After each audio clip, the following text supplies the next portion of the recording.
Sebelum kita mulai acara malam hari ini, gue ingin kita mengheningkan cipta untuk gagalnya Anies. Jadi gak apa-apa bro, gue juga pilih Pak Anies kok. Ya iyalah bohong. Oke, bukan, baik. maksud saya itu saya sepakat. Oke. Bang. Bisa itu. Hanya ada lupanya gini, Bang Ciko. Bang Ciko. Nggak lupa. Itu satu. Ntar. Kalau Abang Ciko, di momen mana udah mulai musuhan sama Pak Jokowi? Ini saya jelasin. Sabar. Saya jelasin dulu. Gila Bang Silvester sekali. Das! Bro. Ini ibaratnya tinju nih. Das. Makanya nggak bisa.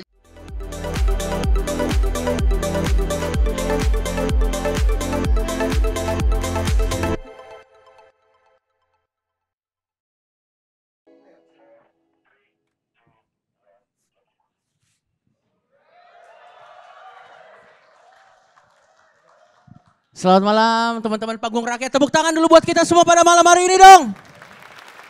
Gokil. Sebelum kita mulai acara pada malam hari ini teman-teman. Tapi kayaknya tepuk tangannya kurang kenceng ya. Tepuk tangan sekali lagi dong buat acara pada malam hari ini. Nah gitu dong. Sebelum kita mulai acara malam hari ini. Gue ingin kita mengheningkan cipta. Untuk jadi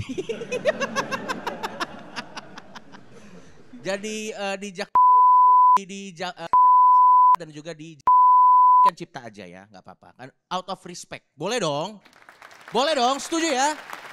5 detik aja, mengenai cipta mulai, selesai, dah cukup. Karena nggak terlalu penting juga ya. Di sini siapa yang excited untuk acara pada malam hari ini? Tepuk tangan sekali lagi. Mantap. Hari ini kita kedatangan tamu-tamu yang istimewa. Di mana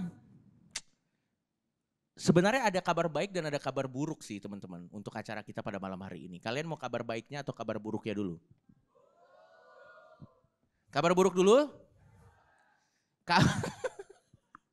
Kabar buruknya adalah mungkin kalian harus pulang agak malam pada hari ini karena mungkin acaranya akan seru banget, jadi mungkin kalian akan pulang agak malam. Bahkan ini bisa over durasi karena mungkin diskusinya akan sangat menarik. Itu kabar buruk ya.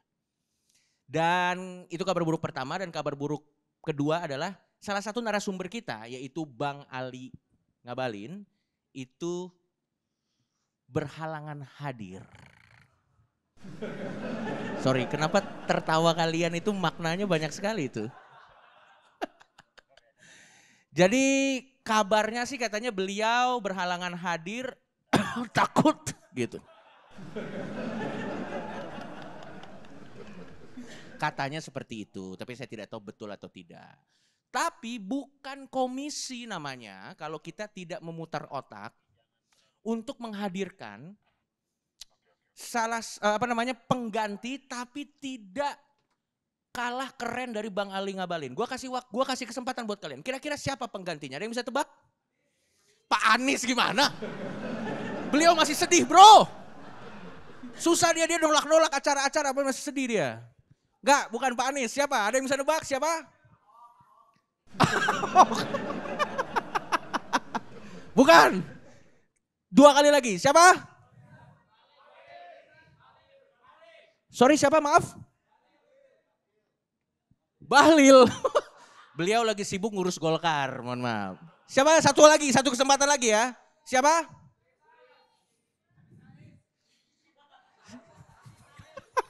Sorry ini banyak yang ngomong, tapi satu ada yang sembarangan banget ngomongnya. Ada yang ngomong Amin Rais. Beliau lagi sibuk main suling, mohon maaf. Tahu kan video Amin Rais main suling, tahu gak lo? Pi.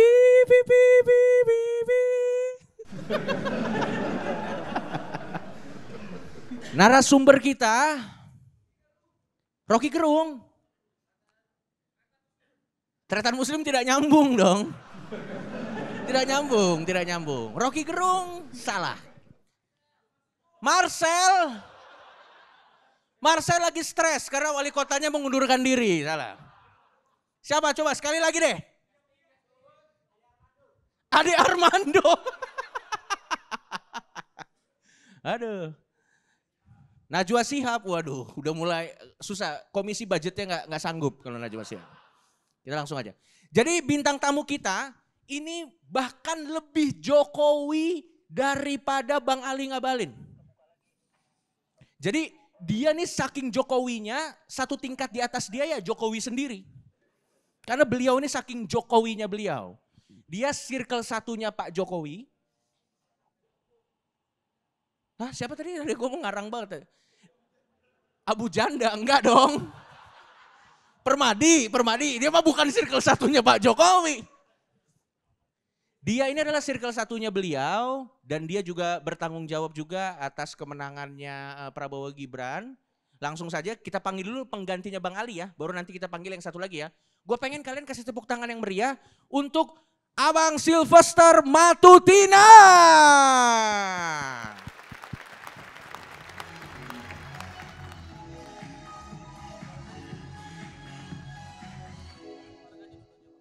Kita kasih tepuk tangan dulu buat Abang Sylvester. Mana belum keluar? Halo Bang, boleh tepuk tangannya? Halo, gimana kabarnya Bang? Silahkan Bang duduk di sini boleh? Di sini juga boleh? Oke, baik. Dan gimana kabarnya Bang? Selamat malam Indonesia. Lo kalau ditanya sekali lagi ayo, selamat malam Indonesia. Belum. Kita belum terlalu merdeka ya karena masih banyak yang suka K-pop. Jadi kita belum terlalu merdeka.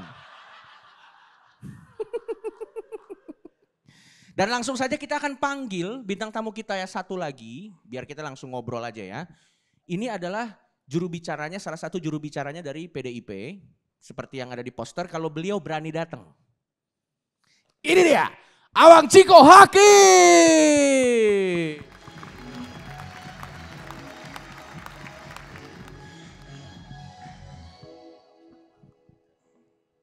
Boleh kita kasih tepuk tangannya dulu yang meriah teman-teman. Halo Bang, gimana kabar Bang? Baik, alhamdulillah. Iya. Gimana kabarnya semua? Merdeka! Nice, mantap. Tapi sebelum kita mulai, gue mau tahu dong di sini rata-rata lahirannya tahun berapa biar kita bisa berangkat dari referensi yang sama dulu kali Bang ya. Kalau lihat muka-mukanya sih seumuran gua kayaknya. Waduh. Di sini ada yang lahir di bawah tahun 2000, boleh tepuk tangan? Oh lumayan banyak ya yang lahir di bawah tahun 2000. Yang lahir di atas tahun 2000 boleh tepuk tangan? Oh wow. Di sini yang umurnya di atas 24 boleh tepuk tangan? Oh berarti balance. Yang di bawah 24 tahun boleh tepuk tangan? Oke. Di sini yang pilih Anies boleh tepuk tangan? Enggak ada. Oh anak abah. Anak abah. Gak apa-apa bro, gue juga pilih Pak Anies kok. Ya iyalah bohong. Ya sudah, langsung saja pada malam hari ini kita akan ngobrol-ngobrol, temanya adalah mengenai pentingnya oposisi dalam pemerintahan. Nanti gue gak tahu apakah waktunya cukup atau tidak, nanti kita mungkin kalau waktunya cukup kita akan juga membuka ruang buat para penonton untuk ikut bertanya dan melek politik. Oke, kalau begitu langsung saja kita mulai diskusinya dari sekarang. Ini ada prompternya, silakan. Sebelumnya gue mau nanya dulu nih sama Bang Sylvester nih. Abang nih sebenarnya sekarang nih lebih nyaman disebut sebagai apa Bang? Posisi abang nih sebenarnya apa di pemerintahan yang ada sekarang atau di yang nanti gitu? Ya, saya tepatnya sebenarnya seorang pengacara dan juga bisnismen kecil-kecilan. Ya. Tapi kalau kemarin sih saya wakil ketua tim kampanye nasional Prabowo Gibran. Ya. Dan juga saya ketua dari organisasi relawan Solidaritas Merah Putih. Jadi kegiatan Solidaritas Merah Putih ini adalah mengadvokasi terus melakukan kerja-kerja ya, contoh pendampingan UMKM, ya. Terus pertanian, peternakan, ya intinya kerja-kerja buat rakyat lah. Oke, Gitu. Jadi baik. bukan hanya sekedar mendukung Pak Jokowi atau kemarin Pak Prabowo dan Mas Gibran. Oke, baik. Dan relationship-nya sama Pak Jokowi ini udah dimulai dari tahun berapa Bang sebenarnya? Ketika mulai beliau di Gubernur DKI Jakarta, terus Pilpres 2014, Pilpres 2019, terus kemarin di Pak Prabowo dan Mas Gibran. Oke, baik. Dan masih terus berlangsung ya Bang ya? Ya, sampai hari ini kenapa kami mendukung beliau-beliau, yang kami lihat bahwa Indonesia ini mempunyai tantangan yang hebat ke depannya ya, dari tantangan di dalam negeri maupun dinamika di dunia internasional. Makanya kami ingin agar ada sosok yang kuat, yang bisa membawa Indonesia ini menjadi negara maju. Karena kalau kita salah memilih pemimpin, jangan sampai menjadi negara gagal seperti yang terjadi di Amerika Selatan atau di daerah Afrika. Intinya itu. Baik. Oke, kalau begitu kita sekarang ke Abang Ciko Hakim nih. Kalau tadi kan pertanyaannya relationship-nya sama Pak Jokowi mulainya di mana? Kalau Abang Ciko, di momen mana udah mulai musuhan sama Pak Jokowi? Tapi sebelumnya gini Bang, itu bercanda pertanyaannya, itu bercanda. Bisa perkenalkan diri dulu sekarang Abang sebagai apa, pekerjaannya dan yang lain-lain. Silakan Bang. Saya latar belakangnya pengusaha ya. Tapi memang dari tahun 98 mulai bergabung di partai politik. Sebelumnya bukan PDI Perjuangan. Saya pernah mendeklarasikan partai yang tadi ada teriak-teriak Amin Rais, ya kira-kira itulah partainya dulu ya. Tahun 98 tapi ya. Jadi kalau kita bicara PAN tahun 98. PAN 98 itu banyak memberikan harapan buat Indonesia karena platform kita yang sangat luar biasa. Namun tentu di tengah jalan ada perubahan-perubahan sehingga terpaksa saya meninggalkan partai yang lama. Tapi saya banyak belajar politik di situ juga. Dan salah satu alasannya waktu itu tahun 2012, ini harus gue cerita nih. Oh boleh, silakan Bang. Tahun 2012 kenapa akhirnya saya firm untuk kembali menjadi orang independen, karena saya melihat ada satu sosok nih yang maju di Pilkada Jakarta. Dan rasa-rasanya sosok ini juga membawa harapan. Gitu ya. Baik. Namanya Joko Widodo. Oh pada saat itu ya Bang? Atau sekarang lebih sering disapa Mulyono. Baik. Jadi sama Bang Silver nih gak seru sebenarnya. Harapan gue tuh ngabalin yang datang. Iya. Bang ngabalin ada kesel-kesel dikit gitu loh. Lama Silver tuh sering rapat dulu kita. Ini kawan-kawan lama ya, sahabat lama. Jadi ya udahlah. Anyway, jadi itulah perjalanannya ya. Tapi gini, saya mau jujur kalau ditanya kapan, sejak justru saya kan lumayan aktif di medsos gitu ya. Saya juga sering kampanyekan keberhasilan-keberhasilan terkait dengan Jokowi bersama PDI Perjuangan waktu itu ya. Tapi ada semacam mulai sedikit wake up call ketika Gibran maju sebagai calon wali kota. Jujur aja, jujur. Karena juga saya termasuk orang yang bersama teman-teman lain diundang ke istana, salah satunya juga membicarakan soal mempertanyakan lah soal kenapa Mas Gibran akhirnya maju, karena kan tadinya pengusaha martabak, ya kan, catering gitu ya, dan keluarga Pak Jokowi di awal Pak Jokowi juga sering menyampaikan bahwa mereka maunya bisnis sendiri, kecil-kecilan, UMKM dan lain-lain. Nah dari situ saya mulai menjaga-jaga untuk tidak terlalu larut, kemudian untuk jatuh ke lubang menjadi manusia yang mendewakan manusia lain gitu ya. Bahwa saya melihat ternyata orang juga nih gitu ya. Ada keinginan-keinginan keluarganya yang memang mungkin tidak bisa dibendung. Ini gini, sebenarnya it's normal in a way it's normal. Tapi ketika saya mendukung Pak Jokowi sejak awal, saya tidak mengharapkan orang itu akan seperti itu. Nanti nggak? Paham ya? Paham ya? Bukan itu sesuatu yang nggak normal gitu ya. Kita ingin anak kita juga maju dan lain-lain. Tapi this is not what I planned for, ya kan. Okay. Gue berharap justru orang ini lain dari Presiden Soeharto, lain dari Presiden SBY dan lain-lain gitu. Yang betul-betul hanya dia bekerja, nanti setelah 2 periode mudah-mudahan dia selesai, udah, ya kan, meninggalkan legasi yang baik. Ternyata ada gitu, dan kemudian Bobi menantunya maju. Nah itulah memulai saya untuk ya udahlah, nggak usah terlalu aktif juga lah mendukung beliau gitu ya.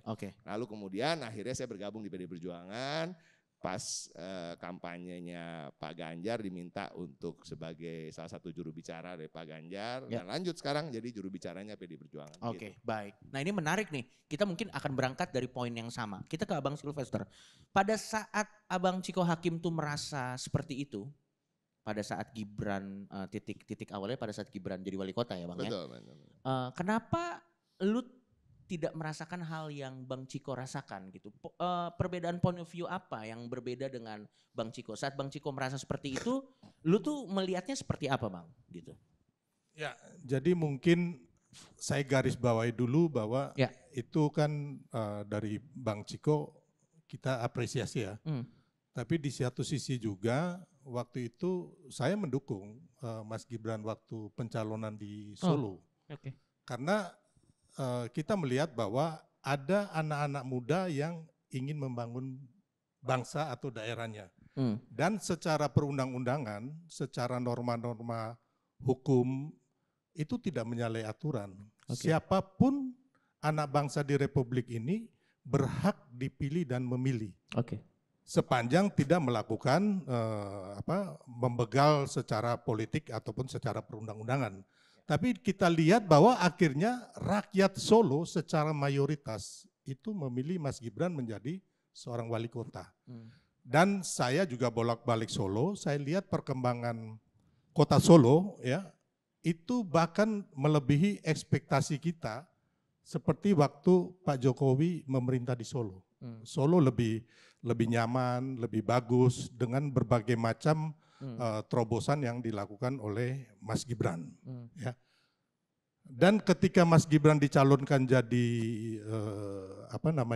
Wapres, itu sebenarnya ada cerita sebelumnya yang mungkin orang bilang bahwa ada pembegalan di Mahkamah Konstitusi. Tapi sebenarnya Mas Gibran waktu itu tidak untuk dicalonkan sebagai calon wakil presiden. Beliau itu masih di Solo dan waktu itu direncanakan ya akan menjadi calon gubernur Jawa Tengah. Kenapa begitu? Karena 8 bulan sebelum putusan MK nomor 90 yang mengatakan bahwa di bawah usia 40 tahun boleh mendaftar sebagai capres-cawapres atau pernah memerintah, dalam hal ini menjadi bupati, wali kota atau gubernur, itu 8 bulan sebelumnya ada 21 pihak yang mengajukan gugatan di MK. Pihak-pihak ini contohnya Mas Emil Dardak, terus ada Bupati Lampung Selatan, terus kalau nggak salah wali kota Padang, terus teman-teman PSI dan ada si Almas. Ya, jadi intinya ini kalau orang bilang ada Pak Jokowi cawe-cawe, kita lihat 8 bulan lalu itu ada 21 pihak. Dan rata-rata itu anak muda yang pingin mereka itu bisa berbuat atau bisa nyapres, cawapres atau sebagainya. Dan akhirnya dalam perjalanan itu kami ya kan termasuk saya mendukung sebenarnya Pak Ganjar waktu itu. Pak Ganjar yang didukung, makanya kami akhirnya bersama minta Pak Jokowi kami bikin acara di GBK namanya Nusantara Bersatu. Mungkin kawan-kawan pernah dengar yang Pak Jokowi mengatakan rambut putih dan dahi berkerut. Jadi sampai situ masih Pak Ganjar. Dan kita inginkan sosok Pak Ganjar dan Pak Prabowo waktu itu. Saya termasuk yang mengusulkan ke Presiden Jokowi. Hanya kan kami bukan partai politik ya. Nah, jadi dalam cerita setelah itu kami bikin Nusantara Bersatu, pihak PDI Perjuangan, pihak kawan-kawan saya Bang Ciko itu nggak setuju, bahkan kami dihajar habis-habisan. Nah, di situ dikatakan bahwa acara itu ngapain sih presiden bertemu dengan relawan gitu kan. Ya kalau saya mengatakan di beberapa media hak saya sebagai seorang warga negara mau bertemu siapapun di Republik ini. Nggak ada yang bisa melarang gitu loh. Nah, bahkan karena waktu itu PDI Perjuangan mungkin ya masih mendukung Mbak Puan sebagai calon presiden. Makanya PDI Perjuangan marah tuh, murka kepada kami ya relawan Jokowi. Nah, dalam perjalanan akhirnya kita ingat Pak Jokowi pernah mempertemukan Pak Prabowo dengan Mas Ganjar itu di Semarang yang di Pematang Sawah itu. Ya, jadi intinya itu. Dan kami, jadi Gibran itu sama sekali tidak ada. Ini berdasarkan fakta yang terjadi ya, bukan katanya. Karena saya ada di pusaran itu. Dan ini kejadiannya kan day per day-nya itu bisa terbaca sebenarnya. Hanya kadang-kadang kan di framing ya kan oleh beberapa politisi atau pengamat yang nggak suka dengan Pak Jokowi ya kan mengatakan bahwa Pak Jokowi itu cawe-cawe termasuk di MK. Ya. Nah, jadi waktu itu sebenarnya hampir fix Pak Prabowo atau Mas Ganjar atau Pak Prabowo ya. Tapi akhirnya Pak Ganjar tiba-tiba membatalkan U20. Nah, di situ terus terang aja saya pun kecewa ya. Maksud saya terlepas urusan Palestina, Israel dan sebagainya ya kan. Siapa sih tidak berpihak kepada kemanusiaan? Kita semua berpihak. Tapi kan ini persoalan olahraga gitu loh, ya kan. Nah, itu di-cut Pak Ganjar sebagai seorang gubernur melakukan menurut kami subordinasi kepada presiden. Karena jadi presiden pingin ini tim Israel main di Indonesia ya? Oh iya, iya dong. Menarik nih. Gak ada masalah, gini bro. Masalah bro, sekarang ini Israel itu sedang kerja saya gampang ini. Sedang di ban, ini nggak bisa. Ini prinsip bahwa Indonesia tidak pernah menerima kedatangan timnas Israel sejak Bung Karno sampai hari ini. Dan justru kita sedang menyelamatkan legacy Pak Jokowi, tidak menjadi satu-satunya presiden yang pernah menerima timnas Israel yang sekarang sedang melakukan genosida di Gaza. Setuju nggak? Oke. Teman-teman setuju dan Bang Ciko lupa. Ya, kita semua lupa. Nggak bahwa lupa. sebelum nggak ada, pokoknya itu udah prinsip. Bukan ada hal yang kita lupa bahwa bukan. Dan bagi Pak Ganjar akan salah apalagi dia berada di Partai PDI Perjuangan untuk tidak melakukan penolakan terhadap itu. Karena itu ada di Mukadimah Undang-Undang Dasar 1945. Kita harus mengenyahkan penjajahan di muka berarti kalau menurut Bang Ciko itu konsisten sesuai dengan ideologi partainya sesuai dengan ideologi bangsa Indonesia. Bukan, maksud saya itu saya sepakat. Bisa itu. Hanya ada lupanya gini Bang Ciko. Nggak lupa. Bukan, ada peristiwa yang Bang sepak bola dan olahraga itu tidak boleh dilepaskan dari Tepuk politik. tangan dulu dong. Gokil bro. Bos, gini. Saya sangat gini ya, kalau ngomong sepak bola saya cukup fans berat ya. Passionate. Enggak, kakek gua adalah ketua umum PSSI tahun 59 sampai tahun 1964.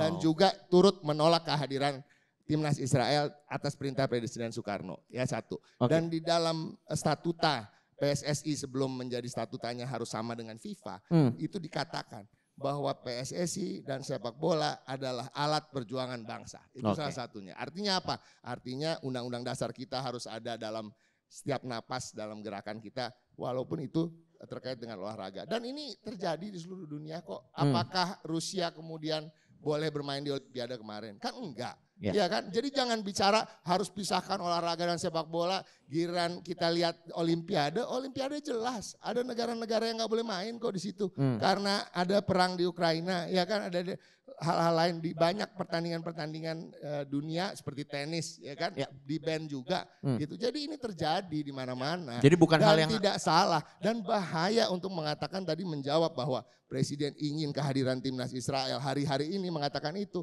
sama sekali tidak melindungi legasinya Jokowi. Bahkan gue lebih Jokowi dari dia. Gokil, tepuk tangan dulu dong, gokil. Jadi gini, apa yang dikatakan panjang kali lebar oleh Bang Ciko ini saya sepakat dan setuju. Maksud saya yang ada kita lupa bahwa pernah terjadi ada konferensi parlemen dunia di Bali. Oke, tahun berapa itu Bang? EPU. Kalau nggak salah tahun 2021 ya. Oke, baik. Dan di sana ya? dikibarkan bos bendera Israel. Tahu nggak? Yang menghadiri ketua EPU itu adalah Ibu Puan Maharani, ketua DPR dari PDIP. Waduh. Ini yang saya bilang tadi lupa, makanya Lupa. Bro. Ada di gini ya. Oh, ini ibaratnya tinju nih. Das. Makanya nggak bisa begitu. Tapi kan bukan Ibu Puan Maharani yang mengatur itu semua. Itu protokoler presiden, iya kan? Itu nggak bisa. Bro. Ini event negara, jadi sebisanya. Gini ya, sorry. Oke, baik. Gini. Pak Ganjar itu tidak membatalkan U20 loh. Dia hanya bilang bahwa dia sebagai gubernur Jawa Tengah, dia tidak akan membiarkan timnas Israel main di situ. Itu kan sikap beliau ya? Kan bisa main di tempat lain. Artinya apa? Artinya Pak Jokowi secara tidak langsung, alhamdulillah ada yang nolak bukan gue. Nah, ini masih loh, emang Indonesia cuma Jawa Tengah atau Bali yang gubernurnya orang PDI Perjuangan. Setuju nggak? Kan bisa main di tempat lain. Kan Pak Ganjar tidak mengatakan siapa dia gubernur. Tapi itu sikap dia sebagai kader PDI Perjuangan yang selalu sejalan dengan garis perjuangan bangsa yang juga ada di Undang-Undang konsisten intinya ya. 1945 iya. Tapi bukan gini, siapa dia bisa menolak. Dia hanya bisa menolak bahwa gue nggak mau dia main di Jateng. Itu doang. Itu yang hanya bisa dia katakan. Jadi ketidakhadirannya bukan karena Ganjar dong. Karena negara dan saya rasa presiden mengambil keputusan yang tepat. Baik. Nah, ya jadi ada satu lagi dan yang soal U20 sebelum gonjang-ganjing terkait penolakan itu kan udah dipelajarin bahwa ternyata Erick Thohir juga belum fix banget mendapatkan tempat kita di U20. I see. Jadi jangan ngarang-ngarang. Ini orang-orang pintar semua. Jadi gini. Ini walaupun muda-muda agak lebih Bro, bukan. Bro, makanya kalau Gak apa-apa. Dia yang debat, gue yang jatuh. Jadi kalau beliau cerdas, harusnya beliau ingat bahwa ada konferensi parlemen dunia itu di Bali. Itu satu. Bentar. Masih ada satu lagi. Oke. Masih ada satu lagi. Dia lupa bahwa ada satu lagi. Bentar biar gua ngomong dulu, Bu. Kasih gua kesempatan ngomong. Ya. Jadi sebenarnya kawan-kawan ada satu lagi ya yang Bang Ciko juga lupa bahwa anggaran untuk melaksanakan ya kan kegiatan U20 itu pembangunan stadion ya UMKM dan sebagainya itu sudah disetujui oleh DPR. Jadi DPR setuju, Bos. Gitu loh. Jadi ini makanya saya bilang tadi kita tapi kan artinya bukan Pak Ganjar yang nolak. Kenapa tadi ngomong Pak Ganjar yang Ganjar yang menolak sama Koster, Bro. Tidak bisa menggagalkan. Orang cuma 2 daerah kok yang artinya negara mengamini itu bahkan mengatakan alhamdulillah gue kan gitu. Terlepas dari itu sudah terjadi atau tidak, itu sudah lewat lah ya. Menjadi kebiasaan Pak Jokowi. Pekerjaan oleh kader PDI Perjuangan untuk pasang badan buat Pak Jokowi. Jadi sebenarnya yang lebih Jokowi dari dia. Berarti gini Bang. Ini menarik nih, ini udah menarik. Ini kan masih ada kelanjutan kan? Masih. Baru. Jadi akhirnya kita merasa seorang Ganjar bisa beliau kan adalah petugas partai, makanya diintervensi ketua umum partai, Ibu Mega sebagai pemilik. Nah ini menarik soal petugas partai. Ntar nanti gua ngomong dulu. Gua belum ngomong dia potong terus gimana gua mau ngomong ya. Sabar Bang. Ayo silakan Bang. Silakan Bang. Oke. Gua ngomong dulu Bro, sebentar aja Bro. Iya. Ntar dia ngomong 3/4 gua potong lagi. Lanjut. Cuman di kerjaan ini, kerjaan saya dikit. Silakan Bang. Ayo, mari Bang. Ya akhirnya kita terus terang aja agak malas seperti ke Pak Ganjar seperti tadi yang mana Abang Bang? malas ke Pak Anies kan? Itu ada benernya dikit. Ada bener dikit. Ya jadi akhirnya tiba-tiba Bu Mega merasa bahwa I am the queen maker. Ya kan? Pak Jokowi is not a king maker. Istilahnya begitu ya. Oke, baik. Ntar gua ngomong dulu bro. Tahan apa? Tahan. Enggak, gue aja yang di PDI Perjuangan nggak tahu pemikirannya Bu Mega. Dia lebih tahu gimana. Ntar gua ngomong dulu sebentar aja, Iya, satu iya, menit. Oke, ayo. Nah, jadi Bu Mega akhirnya menentukan ya kan Mas Ganjar dan Pak Mahfud. Oke. Padahal anaknya Belum pengen maju. belum bro. Gila dia. Belum. Oh iya, oke. Oh aku pikir anak Pak Jokowi. Jadi kawan-kawan, kalau nggak salah itu bulan Oktober apa Agustus ya. Nah, pokoknya ternyata 21 pihak ini ada yang ditolak oleh MK, tapi ada juga satu anak Almas kalau nggak salah, itu yang diterima. Dan itu adalah ketika pintu Pak Prabowo udah nggak dapat waktu itu nggak dapat PDIP mendukung. Baik. Karena ada Pak Ganjar dan Pak Mahfud, berarti kan lowong nih, ya kan untuk cawapresnya Pak Prabowo. Ya. Di situ kan ada Pak Erlangga yang mau ikut juga, ada si Pak Erick Thohir, ya. Termasuk Pak Yusril Isra Mahendra. Ya di situ juga sebenarnya MK kan belum memutuskan Bang. Ya. Nah, menit terakhir MK memutuskan. Akhirnya kita mendorong Mas Gibran maju. Oke, baik. Itu ceritanya Bang.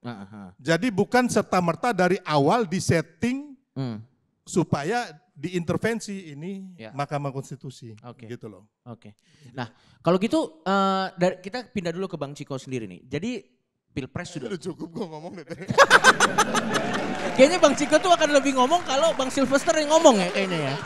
Nanti dia baru masuk saat ini nih ngomong nih gue nih. Tapi sekarang kan yang kita lihat kan apalagi abis peringatan darurat kemarin Bang ya.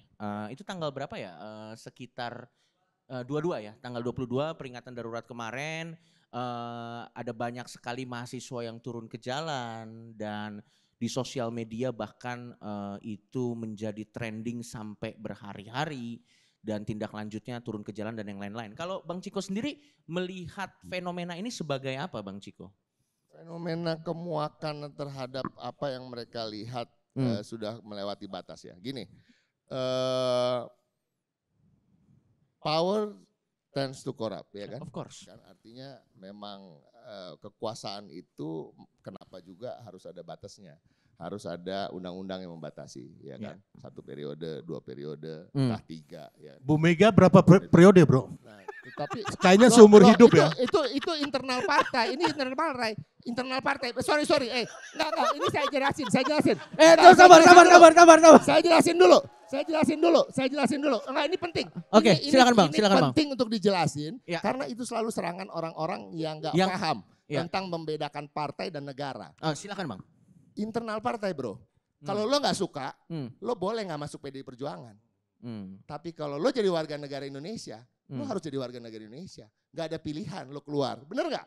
Oke. Jadi teman-teman kalau nggak suka melihat, wah Bu Mega terus-terusan jadi ketua, ya lo masuk partai lain aja. Bener nggak? Tidak ada pemaksaan. Nggak ada pemaksaan. Tapi negara itu berbeda. Negara itu kan lo nggak bisa memilih. Iya kan? Gue lahir di sini. Iya kan, jadi gue mau nggak terus-terusan 7 periode, 10 periode, nggak bisa. Lo harus bisa bedakan. Ini partai politik, entitas, seperti juga perusahaan yang punya aturan-aturan internal, di mana lo boleh keluar dan lo boleh masuk. Dan negara itu berbeda. Jadi negara itu harus dibedakan, ya kan? Karena apa? Ada anggaran-anggaran negara yang digunakan di dalam negara, ya kan? Partai kan nggak nggunain anggaran negara. Ya kan, walaupun kader-kadernya digaji oleh negara yang ada di DPR maupun di pemerintahan. Jadi argumen itu nggak valid. Ketika orang bilang Bu Mega seumur hidup dan lain-lain, itu aturan internal kita. You have a choice not to join or vote for our party. Iya kan? Tetapi bagi kami itu yang terbaik. Kaderisasinya. Oh nggak mampet. Loh, gimana Bang Sylvester sekali? Das! Sama sekali nggak mampet. Silakan Bang. Loh gini. Tugas partai itu untuk melahirkan pemimpin-pemimpin untuk nggak masuk.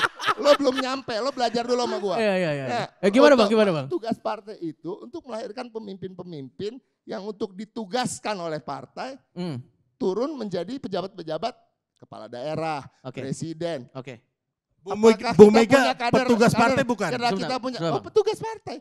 Dia kan ditugaskan untuk menjadi ketua umum, mendapat mandat. Iya kan? Dia kan mendapat mandat. Okay. Dia gini, kalau dia tidak disukai atau tidak disetujui oleh sekian juta, puluh juta kader, kan nggak mungkin jadi ketua umum. Okay. Jadi itu udah menjadi mandat dan kembali lagi, kalian have a choice untuk bisa bergabung dengan PDI atau tidak memilih juga ada choice. Tapi kalau negara enggak, kalau dibilang ada saja mampet, salah dong. Kita punya kader jadi presiden, ya kan, yang bukan Ibu Megawati, Pak Ganjar bisa jadi calon presiden, gitu. Jadi banyak. Pak Ahok pernah jadi gubernur, ya kan, dan sekarang juga mudah-mudahan lah di 545 pilkada ini akan jadi banyak pemimpin-pemimpin daerah. Ya mirip kayak Ratu Elizabeth ya bro ya, seumur hidup. Kenapa? Oh, wow. Loh enggak dong, loh iya dong. ini salah lagi. Ya, iya dong. Negara tadi Bang. Kalau Pak Jokowi kan 2 periode nih, enggak, besok selesai. Sorry. Ini salah lagi, orang gue berbusa-busa Iya, negara sama partai politik, dia gak bisa bedain. Aduh, makanya gue nyesel bukan ngabalin yang datang. Kita balik lagi ke partai ke gerakan fenomena. Tadi kan lu belum selesai, Bang. Nah, jadi gini, tadi kemuakan atas ketidakadilan. Dan kita harus lihat bahwa siapapun yang turun itu ya kita harus apresiasi. Karena ini demokrasi itu membolehkan ada ruang-ruang demonstrasi, ruang-ruang untuk menyampaikan pendapat dan aspirasi. Apalagi kalau mampet di DPR, mampet dari partai-partai politik yang harapan masyarakat itu menyalurkan aspirasinya lewat partai politik. Itu juga nyambung. Kenapa nanti gue udah bisa menerka lo akan nanya apa. Sebagai sepenting apa ada oposisi. Ya kan? Benar. Karena apa? Benar. Gini, karena nggak mungkin aspirasi itu selalu seragam. Aspirasi itu kan selalu berbeda. Ya kan? Itu juga kenapa ada euforia dan serasa semuanya riang gembira, sukacita dengan putusan MK nomor 60 dan 70. Yang salah satunya mengatakan menurunkan ambang batas dukungan partai politik untuk mengusung calon di pilkada. Kenapa semua senang? Karena apa? Demokrasi itu hakikatnya adalah keberagaman pilihan. Ya, orang nggak mau dipaksa-paksa untuk ngusung milih satu pasangan calon gitu ya.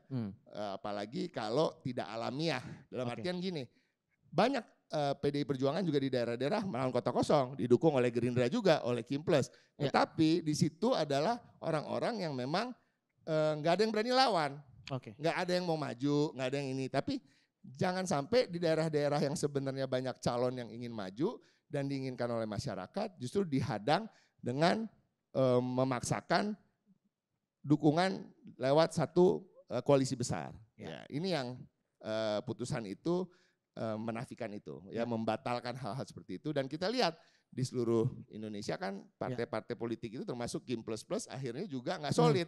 Ya kan, pecah juga di Jawa Barat pecah, di Banten akhirnya balik lagi ada yang dukung Airin tadinya enggak, ya kan? Nah ini menarik. Nah, artinya itu adalah suatu pelajaran bahwa kenapa memang harus ada partai politik yang menjadi penyeimbang dari pemerintah. Ya karena apa? Karena saluran itu kalau mampet akhirnya beludaknya ke jalan.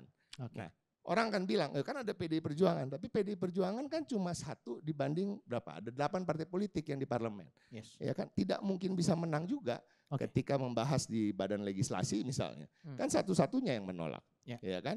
Walaupun besoknya pas paripurna ternyata anggota DPR dari Kim itu pada nggak datang. Iya, yang tidak menjadikan quorum, yang menjadi pahlawan sebenarnya di paripurna itu bukan cuma PDI Perjuangan. Jadi yang dari Kim pun akhirnya sadar bahwa, aduh, kita harus ikutin apa kata rakyat. Nah, kadang-kadang pressure seperti itu sangat dibutuhkan. Ya, ini kita tepuk tangan buat siapapun yang turun ke jalan hari itu. Alhamdulillah membuahkan hasil ya. Membuahkan hasil dan termasuk anak gue nggak datang ya. Ada 2 anak saya juga ikut turun ke jalan bahkan berorasi, salah satu yang perempuan. Gokil. Gitu. Dan gue cukup bangga ya. Artinya perjuangan ini nggak pernah sia-sia, ya kan? Dan kita harap ke depan juga akan ada harapan setelah bulan Oktober. Kita harus menaruh harapan bahwa siapapun presiden baru itu, walaupun yang bukan kita dukung dari PDI Perjuangan, tapi saya rasa waktu sampai bulan Oktober ini ya kita bersabar aja lah dengan seadanya Pak Jokowi ini, ya kan, yang dulu sebenarnya saya menaruh harapan besar, tetapi kita song-song pemerintahan baru, harapan kita akan ada perbaikan, akan ada perubahan, dan gimana caranya supaya tetap menjaga bahwa PDI Perjuangan sampai hari ini belum memutuskan akan berada di dalam atau di luar pemerintahan. Karena pemerintahan yang baru juga belum berjalan. Belum memutuskan. Tetapi rasa-rasanya kalau lebih banyak yang udah ke sana, lebih baik kita ada di sini. Oke. Berarti PDIP itu adalah partai indie Indonesia. Gokil, tepuk tangan dulu tuh PDIP. Dia nggak mainstream. Nah sekarang kita ke Abang Sylvester. Seret dong. Kita ke Abang Sylvester nih. Ada 2 pertanyaan Bang. Yang pertama, bagaimana Abang melihat fenomena peringatan darurat yang akhirnya itu termanifestasi dengan banyak orang turun ke jalan. Itu yang pertama. Dan kedua, narasi-narasi yang mengatakan bahwa ada cawe-cawe Pak Jokowi di DPR pada saat itu yang membuat orang itu turun ke jalan. Abang sebagai orang dekatnya Pak Jokowi gimana nih? Pertama tentunya saya mengapresiasi ya teman-teman yang kemarin turun di DPR. Ya. Kita tepuk tangan dulu teman-teman mahasiswa dan semua masyarakat yang ikut di situ. Karena saya sendiri pun sepakat dan setuju. Karena apa? Kenapa waktu itu putusan MK nomor 40 mengenai usia di bawah 40 tahun itu bisa dieksekusi dan dilaksanakan. Kenapa juga yang ini kok kayaknya diputar-putar gitu loh. Ya, yang putusan nomor 60 sama 70 yang terakhir itu. Jadi intinya bahwa saya mengapresiasi gitu loh, bahwa memang ada dinamika politik di DPR. Itu kan partai politik itu kan mereka bosnya bukan Pak Jokowi. Pak Jokowi nggak punya partai gitu loh. Apanya yang mau disebut cawe-cawe, bukti apa gitu loh. Sedangkan kita tahu bahwa di situ mungkin tadi memang nggak datang itu apakah ikut, tapi kayaknya yang banyak yang nggak hadir waktu paripurna itu bro. Karena nggak bisa masuk dalam bro kan.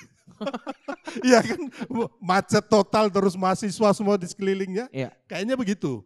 Tapi intinya saya mengapresiasi, tapi saya berharap mahasiswa ya kan, ayo sama-sama dengan saya dong. Saya ini juga masih mungkin turun demo juga ya bukan hanya sekali ya, tapi bukan lagi puluhan kali, mungkin ratusan kali.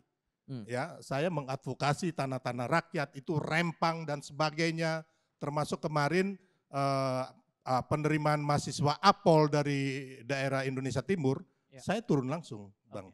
Gitu. Jadi maksud saya ke kawan-kawan mahasiswa nih ya kan, ya memang ini untuk bangsa juga, tapi kepentingannya kan setelah selesai ini pilkada, apa yang kita lakukan? Ya kan? Ya udah selesai ya kan, teman-teman partai politik happy bisa mendukung calonnya, tapi kan banyak PR ya kan, yang harus kita lakukan bersama-sama ya kan, yang belum bisa diselesaikan oleh Pak Jokowi. Contohnya masalah penegakan hukum. Saya harus ikut. Ya kan? Kalau yang lain-lain ekonomi kita bagus, pertumbuhannya ada 5%, ya kan? 5,2%.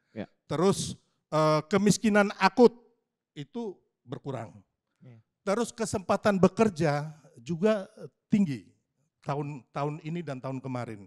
Jadi secara ekonomi sebenarnya kita bagus-bagus saja gitu loh. Indonesia baik-baik saja.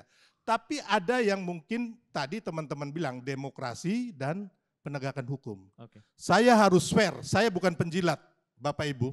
Ya, saya ini tidak pernah minta jabatan proyek apapun di pemerintahan Pak Jokowi. It's clear, boleh dicek. Saya seorang pengusaha, saya bangga jadi seorang pengusaha. Saya pengacara, saya bangga jadi seorang pengacara. Saya punya kaki tangan yang bisa menghasilkan kehidupan buat saya punya organisasi, saya punya keluarga, dan bermanfaat lah buat banyak orang. Intinya itu. Jadi kembali lagi saya apresiasi teman-teman kemarin, karena saya juga bukan orang partai politik, Pak Jokowi juga, ya kan. Kami hanya relawan yang kemarin memang memenangkan Prabowo Gibran dan Pak Jokowi. Kenapa kami mau menangkan? Kami ingin agar bangsa ini maju ke depannya. Ya. Tidak ada kepentingan apapun, karena semata-mata kami ingin bangsa ini maju, sejahtera, adil untuk anak cucu kita, anak cucu saya, dan anak cucu kita semua. Oke Bang, Gitu. kalau gitu kita sekarang masuk ke pilkada. Kan pilkada ini menarik, ada lagi narasi yang berkembang di luar sana bahwa memang... Tangan dulu Bang. Tepuk tangan dulu dong buat Bang Sylvester.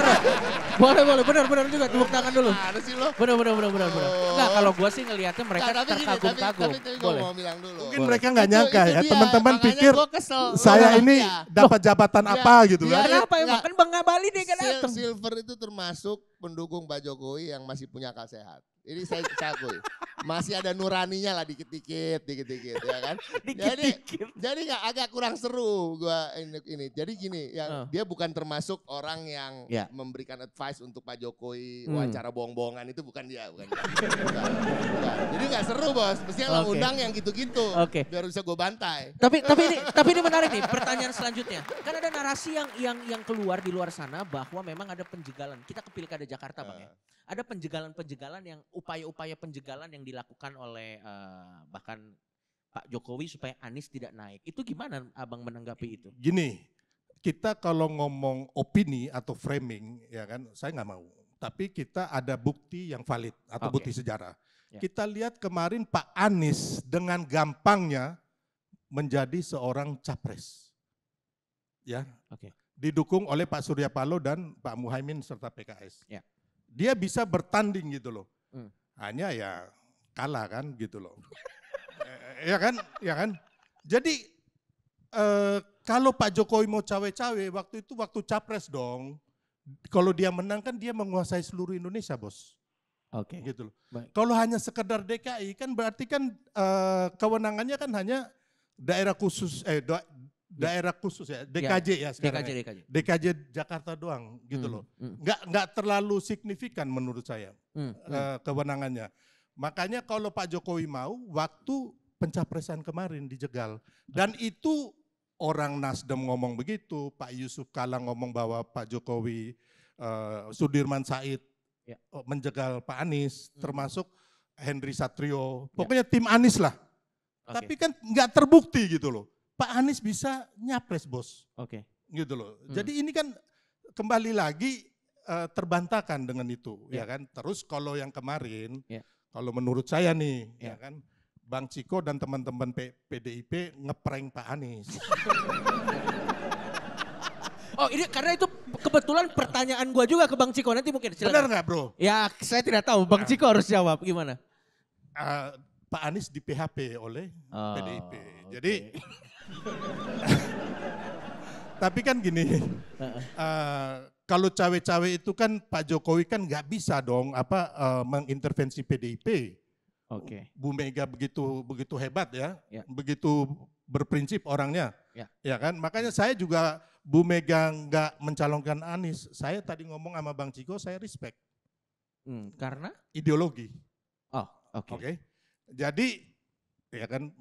Paling kan Bu Mega nggak mau juga dong jualan ayat dan mayat, ya nggak boleh. Nah, ini saya masih respect gitu loh, ya kan. Jadi Bu Mega ini yang punya hak veto, bukan hak prerogatif ya bro ya, yang untuk mencapreskan orang atau mendukung gubernur ataupun bupati atau wali kota, Bang. Jadi hanya Bu Mega satu-satunya di PDIP yang bisa melakukan itu. Mbak Puan nggak bisa, Hasto nggak bisa, Bang Ciko nggak bisa, apalagi Pak Jokowi. Jadi bagaimana Pak Jokowi mau cawe-cawe gitu loh, ya kan? Nah, di PHP lah Anies di Jakarta. Habis itu dilempar lagi ke Jawa Barat. Di Jawa Barat dikatakan oleh tim suksesnya Anies, juru bicaranya, aku lupa namanya, dia bilang Pak Anies itu nggak ada aspirasi masyarakat Jawa Barat yang meminta. Terus yang kedua nggak ada partai politik yang meminta. Jadi kan clear bahwa di sini bagaimana Pak Jokowi mau cawe-cawe, nggak ada hubungan sebab akibat apa segala macam, nggak ada. Gitu Bang. Kalau gitu kita sekarang ke juru bicaranya PDIP-nya langsung nih. Kenapa pada saat itu masyarakat seolah-olah dibikin berharap Bang bahwa Pak Anies akan diusung oleh PDIP, itu sebenarnya apa yang terjadi? Apakah betul di prank? Termasuk lo? Termasuk lo? Kalau gue sih biar seru aja, karena sekarang saya jadinya pilih Pak Darmakun sih sekarang. Konspirasi global. Konspirasi global. Tapi harusnya dia di sini juga seru banget ya. Ada Bang Ciko, ada Bang Sylvester sama Bang Darmakun tuh seru banget. Silakan Bang. Jadi sebenarnya yang terjadi itu apa? Apa tuh? Apakah betul di Iya, prank? Jadi gini. Apalagi kan kenapa waktu sih pertanyaannya gitu? Kenapa sekarang yang dipojokkan seakan-akan PDI Perjuangan? Oh iya. Ya kan? PDI Perjuangan nggak pernah ninggalin Pak Anies. Karena emang kita nggak pernah bersama-sama. Itu satu. Itu satu. Iya. Enggak loh. Ini kan nggak salah statement saya. Bukan untuk mengatakan bahwa kita nggak suka atau nggak suka apa nggak suka ya. Kita nggak pernah sama-sama. Ya kan? Ketika Pilgub 2017 kita berseberangan tentunya. Dia maju, kita dukung Ahok. Pilpres kita punya calon sendiri, Pak Anies juga maju sendiri. Ya kan? Yang selalu bersama-sama kan apalagi terakhir Pilpres, PKS, PKB dan Nasdem. Nah ini dulu mulainya harus dari situ. Ya, dan ketika kita bicara soal pilkada di DKI Jakarta ini, kan ini dimulai ketika itu juga Pak Anies seakan-akan sudah didukung oleh 3 partai tersebut. Artinya Pak Anies juga tidak masuk dalam equation atau hitung-hitungan kita. Dari awal? Dari pencermatan kita nggak masuk. Karena memang itu yang mendukung udah didukung itu dan rasanya cukup kan. Justru kita berusaha untuk bagaimana PKB bisa mendukung kita, kemudian nanti kita mengusung calon bersama PKB karena waktu itu belum ada putusan MK yang membolehkan di bawah 20% tadi. Ya kan? Artinya itu. Itu dulu dan ini kalau kita runut, kita lihat di Google, kita search emang begitu track recordnya ada ya? Track recordnya kan begitu. Nah, tadi kan saya katakan PDI Perjuangan itu partai ideologis yang pertama. Yang kedua partai kader. Ideologis apa sih? Ya harus sesuai dengan ideologi kita. Siapa-siapa yang kita usung, khususnya tentunya kalau kader internal udah fix, udah beres ya terkait ideologinya. Kalau kader non internal tentunya akan banyak pertanyaan-pertanyaan. Apakah setuju dengan apa yang menjadi kesepakatan dan konsensus di partai kami di PDI Perjuangan terkait dengan Pancasila, ya kan, terkait dengan semboyan yang melekat Bhinneka Tunggal Ika dan yang lain-lain ya, menjaga kesetaraan, keberagaman, ya kan, terkait dengan wong cilik, terkait dengan pemikiran-pemikiran partai di era kini termasuk pelestarian lingkungan hidup dan lain-lain lah, banyak sekali yang kita mempunyai list terkait terjemahan dari semua yang dari ideologis menjadi visi dan misi. Nah itu ya satu.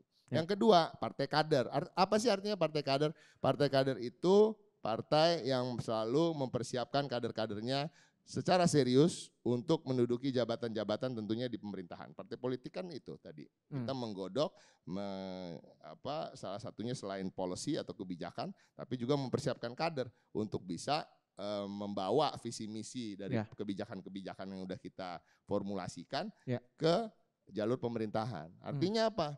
Nah, sebagai partai yang sudah cukup lama berdiri dan sering menang, ya kan? Sering menang, lumayan lah di era reformasi lumayan sering menang lah. Ya kemarin turun 3% bro, hasil pileg turun 3%. Turun 3%, ya, turun 3%. Tapi masih juara 1. Masih juara 1. Tapi turun. Nah, tapi turun. Tapi artinya kita punya kader yang banyak banget dan mumpuni banget.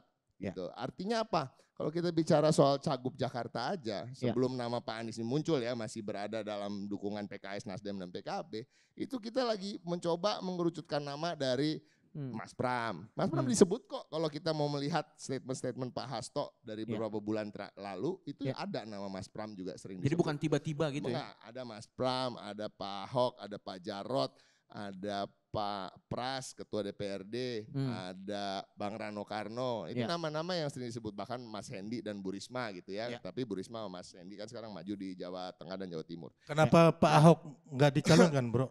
Tunggu dulu, ini kan kita ada perjalanannya begitu. Nah intinya itu nama-nama itu semua sedang kita godok dan bagaimana nih kalau salah satunya menjadi cagup atau cawagup, ya kan?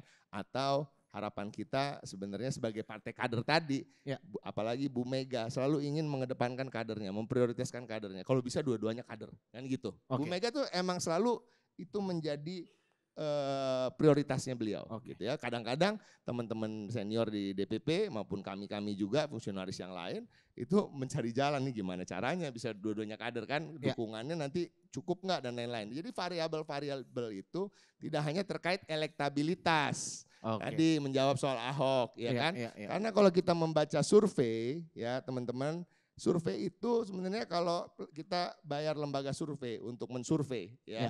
Kita meng-hire mereka untuk mensurvei. Ketika mereka kembali dengan hasil surveinya enggak sesimpel elektabilitas dan popularitas, enggak. Di situ ada juga tingkat penolakan. Ada juga pemimpin yang seperti apa yang diinginkan oleh masyarakat di daerah-daerah tertentu, di kawasan-kawasan tertentu. Banyak sekali variabelnya. Nah, kalau kita bicara jujur, Pak Anies dan Pak Ahok itu kan nomor 1, nomor 2 surveinya, Bos. Ya. Tapi kalau bicara tingkat penolakan, mereka berdua juga tinggi, lebih tinggi dari Bang Ridwan Kamil. Jujur aja, Ridwan Kamil walaupun elektabilitasnya 8%, agak-agak hampir nggak ada yang nolak dia gitu. Gitu. Nah disitulah juga kita harus membaca survei secara utuh, ya kan, hal-hal seperti itu. Jadi banyak banget pertimbangan. Akhirnya pertimbangannya jatuh ke Mas Pram dan Bang Rano. Kenapa bukan Anies? Satu, kalau kita bicara dari sejak awal itu memang bukan dia prioritas kita. Ya kan, memang ada suara-suara dari arus bawah, dari DPD yang mengusulkan, itu kita setuju. Nah, dalam perjalanannya karena beliau ditinggal, ya kan, akhirnya ya kita mengeksersis lah, mencoba simulasi-simulasi. Mungkin oke juga mendukung dia ya, tapi gimana terkait ideologi ya kan, tentunya ada senior-senior partai yang ditugaskan untuk berbicara dengan yang bersangkutan. Saya nggak termasuk yang ikut dalam proses tersebut. Namun pada akhirnya itu tadi, akhirnya setelah melalui sekian banyak prosedur dan juga hal-hal yang harus dilewati di internal partai kita, ya keputusannya ya keputusan sekarang. Dan kita semua itulah PDI Perjuangan ketika sebelum terjadi keputusan memang banyak ada suara yang menginginkan ini, aspirasinya ini, ya kan, ada Ahoker juga yang kecewa, yang pengen ini, pengen itu. Tapi ketika Bu Mega dan DPP sudah memutuskan, insya Allah kita kembali lagi solid dan untuk memenangkan siapapun yang diusung. Itu aja. Baik, kita kasih tepuk tangan dulu dong buat dua narasumber kita. Ini sebenarnya banyak banget ya, kita masih bisa lanjut, cuman waktu juga yang akan memisahkan kita. Jadi mungkin kita minta closing statement aja dari masing-masing. Kalau dari Bang Sylvester sendiri nih melihat keadaan ini untuk teman-teman yang rata-rata umurnya masih 20-an ini, kayaknya 24, 27 mungkin paling tua mungkin ya, I don't know. Kalau dari Bang Sylvester ada closing statement kah? Ya, ini tahapan pilkada sudah mulai berjalan. Mari kita sama-sama menjaga itu dan juga sama-sama kita dukung orang-orang baik agar bisa memimpin bangsa kita. Dan kedepannya masih ada banyak persoalan yang bangsa kita harus kita benahi bersama. Ya, sebagai anak bangsa kita punya kewajiban moral untuk menjaga NKRI dan memperjuangkan agar bangsa kita tentunya bangsa menjadi negara yang maju dan sejahtera dan adil. Intinya itu aja. Baik, kita kasih tepuk tangan dulu Bang Sylvester. Dan dari Bang Ciko sendiri mungkin ada sepatah dua kata closing statement untuk para teman-teman kita di sini. Mungkin juga yang udah turun ke jalan. Saya rasa kalau kita bicara terkait dengan pilkada, saya senada dan seirama dengan apa yang disampaikan oleh Bung Sylvester. Walaupun tentunya calon-calon kita berbeda ya.